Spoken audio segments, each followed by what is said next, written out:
What's going on today, YouTubers? Welcome to another edition of Walking Reviews. Today we are going to be taking a look at a newish production knife from Kizer.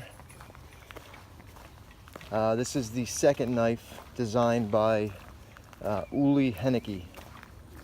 I think I did a video on the first one, which was like a titanium flicker thumb stud opening knife.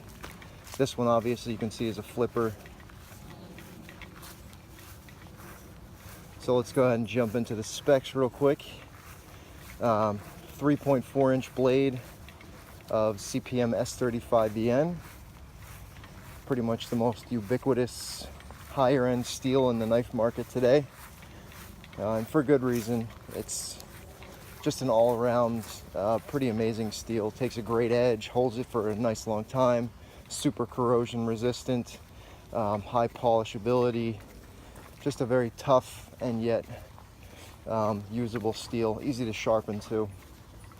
So classic drop point blade shape with maybe just like the tiniest little, that's just probably just like something that happened with the grinder, but it looks almost like a tiny little recurve there, doesn't it? Very simple flat grind from 3/4 of the way.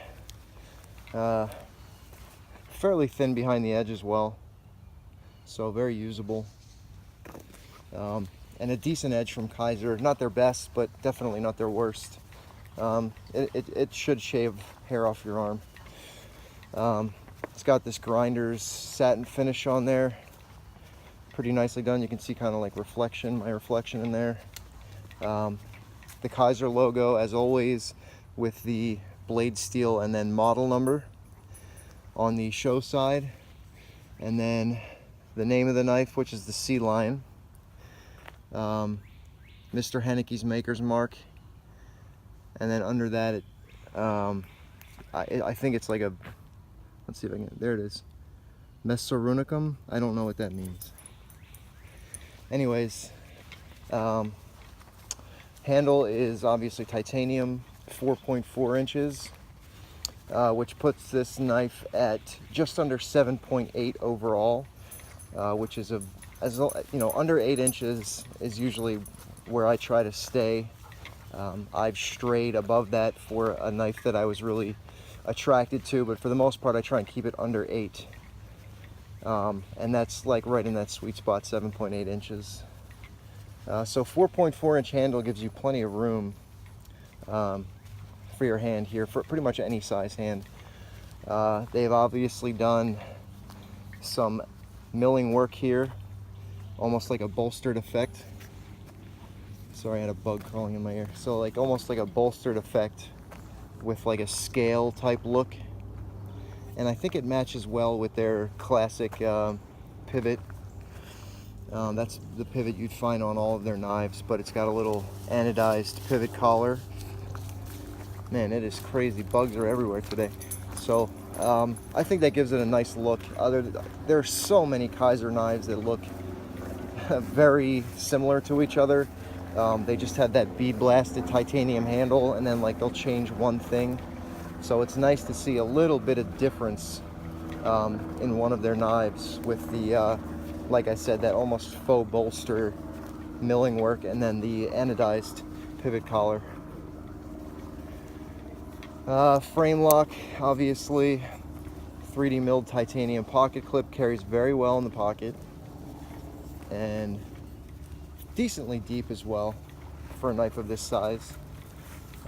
This does run on cage ceramic bearings with a ceramic detent, so nice snappy action. Not their smoothest as far as closing goes, but I think that has a lot to do with how thin the blade is. This is a very thin knife overall, and it reminds me quite a bit of a Uli knife that I just did a review on. The most recent Uli knife that I reviewed, I believe, looks strikingly similar to this one as far as profile.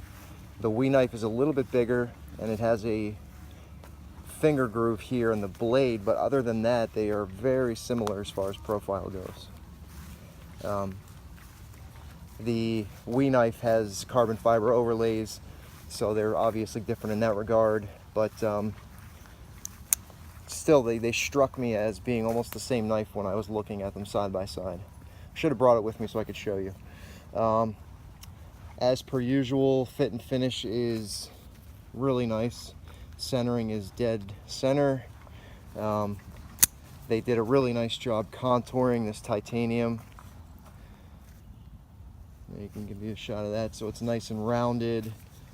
Just very, very comfortable. Like I said, plenty of room on the handle for just about any size hand. And the ergonomics are well designed. You've got the finger groove up here, and then a little flare at the butt of the handle that holds your hand in place.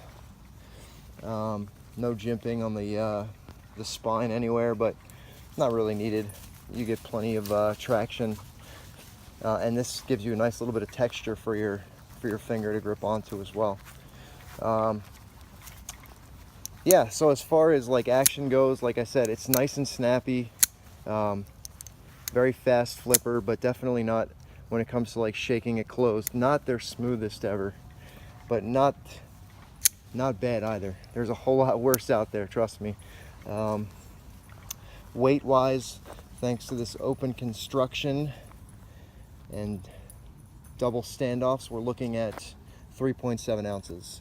So for a nearly 8-inch knife, very, very lightweight.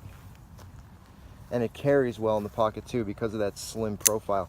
Slim blade, slim handle, just carries very nicely. It's also a skinny knife. There's your stop pin. See if I can give you a shot of the bearings. Not the easiest to see on this knife. Tolerances are pretty good on this one. You can see there it's got the combination over travel stop and lock bar insert that Kizer has been putting on all their knives now. I like the look of the pocket clip as well. It's not just a simple straightforward ordeal, it's got a little character to it. You can see there they did kind of extra work on the clip with those ridges there. Yeah, I mean, it's hard to find huge differences in most Kizer knives because obviously they're starting with the same template of titanium frame lock flipper with ceramic bearings and detents, the same over travel and lock bar insert, the same pivot screw. These are all things that you're going to find on pretty much every single Kizer knife released in the past year or so, with some minor differences here and there, but this one does a decent job at standing out thanks to the, like I said, the bolster area and the anodized pivot collar. It's kind of hard to differentiate when they released a lot. I mean, they're a pretty prolific knife making company nowadays. They do quite a few models released throughout the year.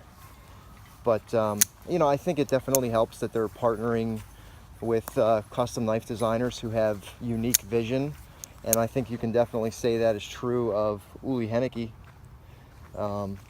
Both of the knives that he's designed for Kizer, I don't know as far as popularity among the knife community, but I found them to be both great knives as far as users go. As far as price, we're looking at $165, brand new from any of the bigger retailers, which I think is more than fair. That's definitely a good value for what you're getting.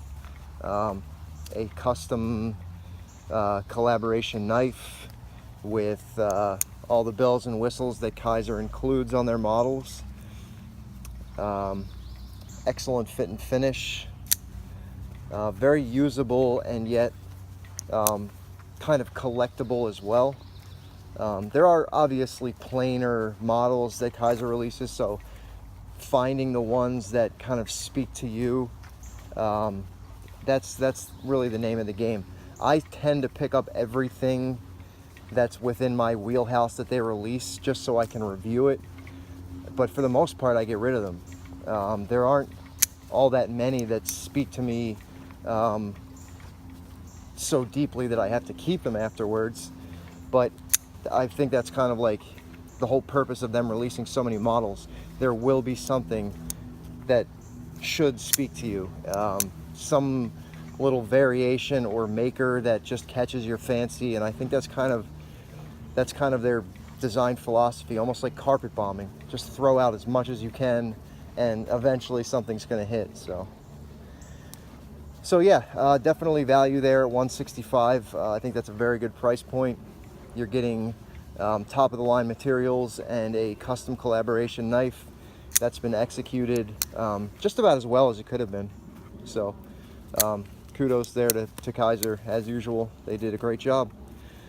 All right, guys, that's going to do it for this video. I'm going to look into getting a different setup for these walking reviews, because I know that it's hard to watch sometimes with the shakiness of the camera. So I'll look into finding some way that is going to reduce the shakiness of the video. I would never use the YouTube.